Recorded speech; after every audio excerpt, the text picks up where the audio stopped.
I'm Sister Judene Walsh. Okay, in my second year of the novitiate, the novice mistress asked if I thought I would like to be a music teacher, and I was delighted with that. And so that was the beginning of my ministry in music, which I continued then for 10 or 12 years at what was the Dominican College School of Music, giving private music lessons. At that time, the community was always looking for additional teachers because we had a lot of elementary school. And so each of the music teachers was asked to go and teach in a classroom. And then at the close of the classroom day, we taught music lessons. And on Saturdays, we taught music lessons. And I continued that for several years until at some point I asked if I could drop out of the music field and just become an elementary school teacher. And so that's what I continued for many years, probably until what would be considered my retirement. And at that time is when I started working with the Mission Fund with Sister Lois Vanderbeck, who had been in charge of the program. And that was the evolution eventually of Lois discontinuing that, and Jean Verber took it up, and from that day until the present, that's what my ministry has mainly been with the Ministry Fund.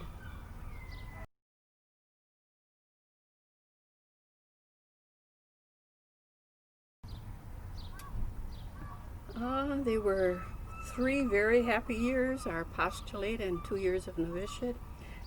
We always claim we were a very unique class, very individualistic, lots of fun, lots of laughter. They were thoroughly enjoyable years for me. I think maybe the main difference was at that time you entered into a ministry pretty much as you were assigned. Didn't mean you couldn't express some desire or whatever you thought you'd like to do, but we were mainly elementary school teachers, and so that was a natural thing. I did not, and I continued the music ministry after I was professed for 10 more years, and it was after that then that I became an elementary school teacher. But in those years we were assigned where you were going to go, which meant for me, I spent mostly single years in different ministries. I was in Madison, in Verona, in Racine, and in Pewaukee, in Milwaukee. That was a unique experience because the community was involved then with opening a school at the Urban Day School, which was at the St. Benedict's Parish, which our sisters had ministered in for many years, taking care of African American children that were who lived there. But this was the beginning of a school, and I taught at that Urban Day School for 2 years, which was a very unique experience because it was a time of the street ministries by the black community. We did marches down Martin Luther King Drive to downtown, addressed issues with the black community as Urban Day was involved with them. So that was a very unique experience. And after that, I spent all of my years in elementary school teaching in different areas until, as I said, I came to the Siena Center to work in the Mission Fund.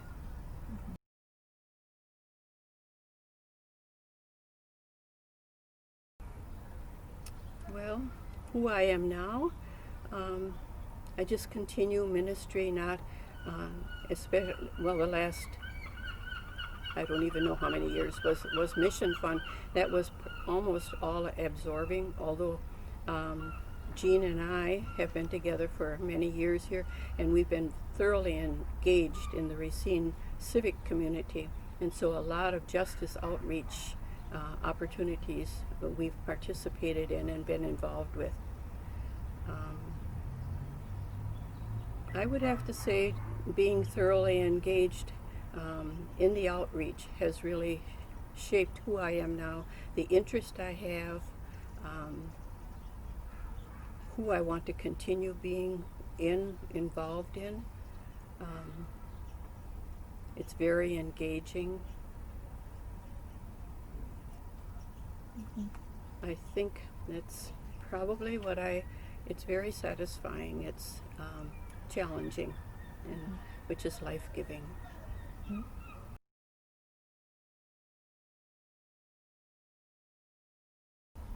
My hope is that we will continue to be inspired and encouraged by each other and by our engagement with the civic community, with the world community, to do and be supportive of efforts that that attract our attention every day, encourage each other to stay informed, to share, to continue reading and studying, which is so life-giving. That outward ministry that has been ours, to continue that.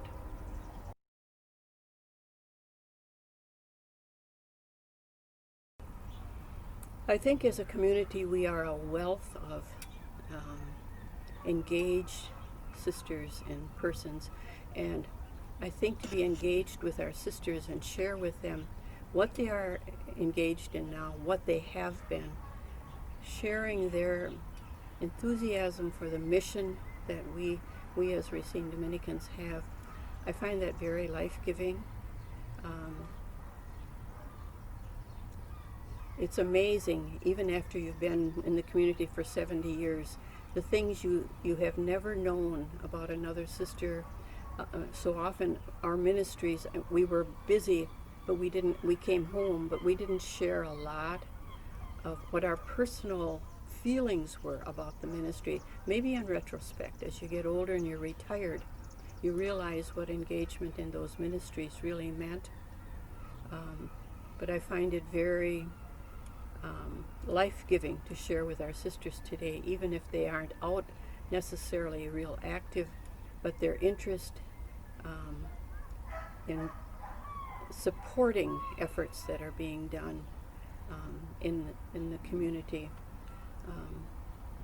I think that's the value of community. You don't just pursue something on a personal basis. It's always the community, and every time you share, you have another outlook on it. It might be encouraging you to continue with what you're engaged in, or to look at something in a new way. For me, that's very life-giving.